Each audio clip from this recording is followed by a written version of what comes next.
Between 1951 and 1963, the United States government, through the Atomic Energy Commission, detonated 100 nuclear bombs in the Nevada desert. It was a matter of national security. The U.S. had just ended World War II by dropping 2 bombs on Japan, and the U.S. and the USSR had just entered into the Cold War, had just entered into a race to create the biggest nuclear bomb. But it was also a matter of unacknowledged risk at the expense of the public. In Utah, there are few families that have not lost a loved one to a radiation-related illness or cancer. This is largely the story of one family, mine. My family lived in Washington County of southern Utah during the testing. They were veterans, farmers, and small businessmen. My great-uncle Quentin Nyson served as mayor of Washington.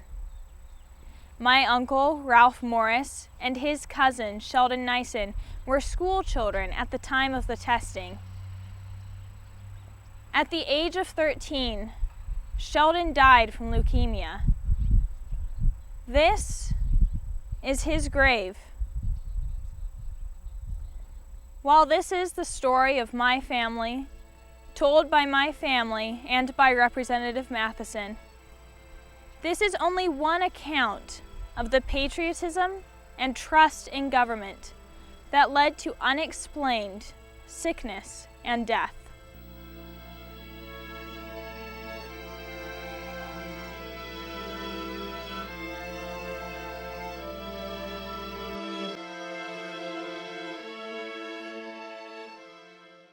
Ladies and gentlemen, we interrupt this program to bring you important news.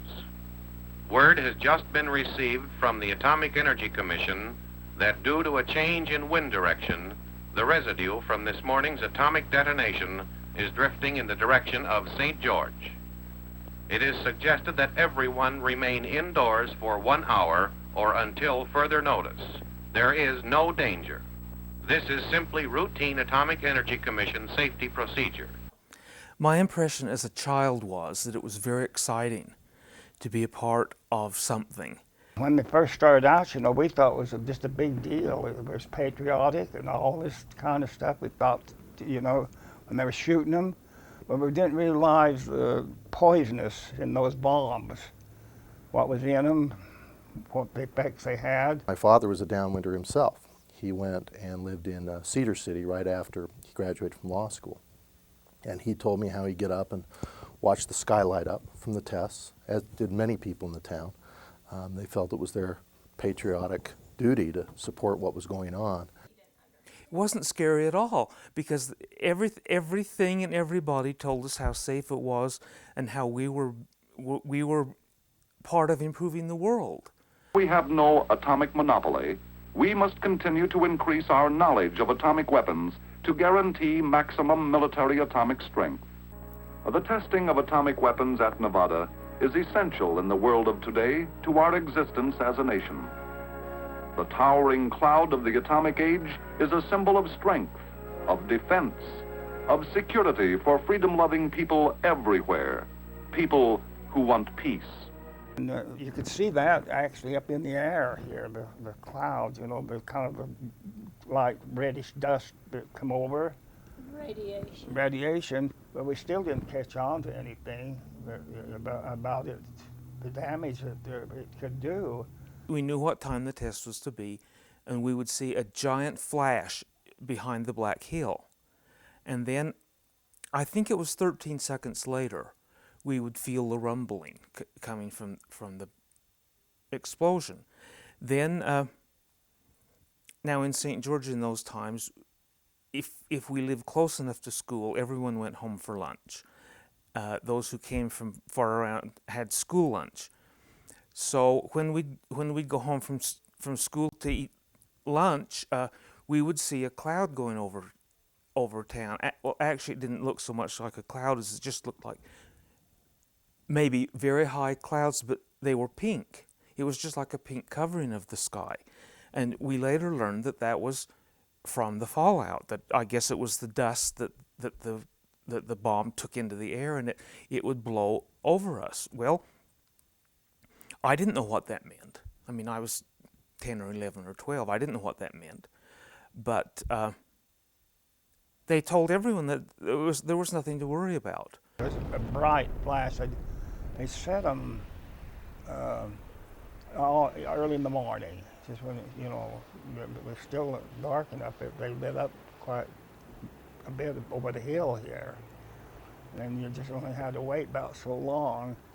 And here come the wave, you know. It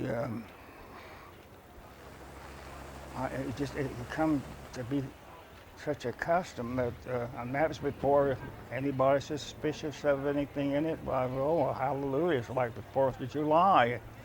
You know, just think it's going on in Dixie here, in this country, but down in here, and well, that would have been a fine feeling if you didn't know what it was doing.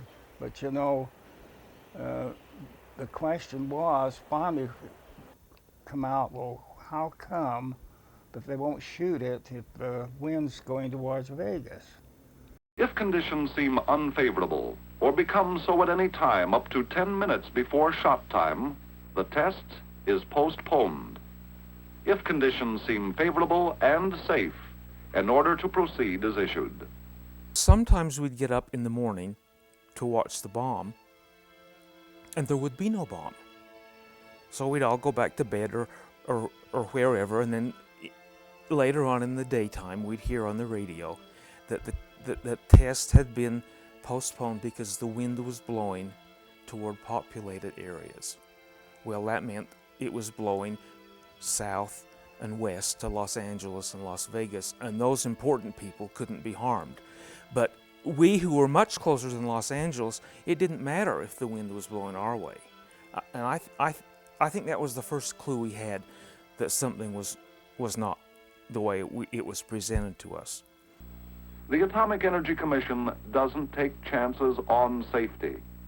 It is the AEC's policy to keep to a minimum any exposure of persons to radiation. The Atomic Energy Commission called people in southern Utah a low-use segment of our population. Of course, the test itself will be postponed if it appears that a community might be hit hard by blast. We wanted to see the government or the military or whoever is protecting us do the right thing, but we didn't realize that we were really guinea pigs for it. We paid highly dear for it. My grandfather said, "Oh no, the government would never do anything to hurt us, never anything." And really that's how people felt. There's no question that the government was telling people time and time and time again that it was safe. And when the ultimately the classified documents were made public, it was shown that they knew there was risk. They knew all along there was risk. And so that is where the lie happened, if you will. And there's no question that folks in southern Utah were taken advantage of. He worked with his dad in the garden, pulling the vegetables and things right where you could get more contamination from the bomb because he's a farmer, more out in the open. Because once it got started on him, he just went right downhill. It might have been, it's probably less than a year. I remember going down to see them when he was laying in bed, and I felt so bad. He just total misery with it, and went over and they just asked me to give him a blessing. And poor kid, he some way in his struggle with it, he poked his finger. I don't know just how it happened, but he jabbed that into his eye, and it was a really bad jab, you know. And it just almost made you cry, you know, to see them just sick as they are. And you have that misery right at that time. It, you know, poked his eye some way. There was a terrific blow he put into it. I can't remember just how it happened. But He died in 1959, and he was 13, I think. he suffered terribly. He went blind. His stomach swelled, and it was a terrible death that he had. They couldn't decide whether that had anything to do with it. Now that was a thinking. They wasn't even thinking of the bomb doing it. I just give that an idea to killing him. There were lots of cases. There were lots of illnesses. There was a lot of cancer. People with odd things that aren't any way too young, and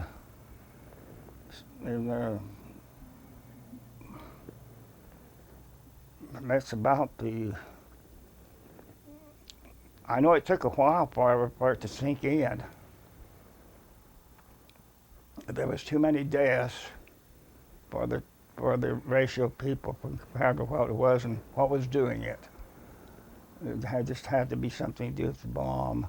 The first time that I really related to this issue in a real tangible way was when I was in high school, and my father was governor at the time, and one night he was at home, and he had a yellow legal pad, and he had all these, there's all this handwriting on it, this list, and he was ticking through, and he says, that's a cousin, that's a cousin, that's an uncle, and it was all these people who had died of cancer in southern Utah, and our relatives in southern Utah had sent this list up to him as governor. I don't think we still know everything that happened from that testing, and that, of course, is more cause for asking more questions, number one, but it's also cause for concern about the ramifications if testing were ever to happen again. Is we still don't know all the impacts. It was a terrible thing. It was an absolutely terrible, terrible thing. It devastated and shattered families who can never get over that. Most of them are, the parents are no longer living, but they lived with that sorrow and that horror the rest of their lives. What I would tell anyone who lives downwind is that you can never take it for granted. My view is that they didn't care about us at all. And maybe that's okay. Maybe it was important enough they needed to do that regardless of what its effect was on the few of us who lived around.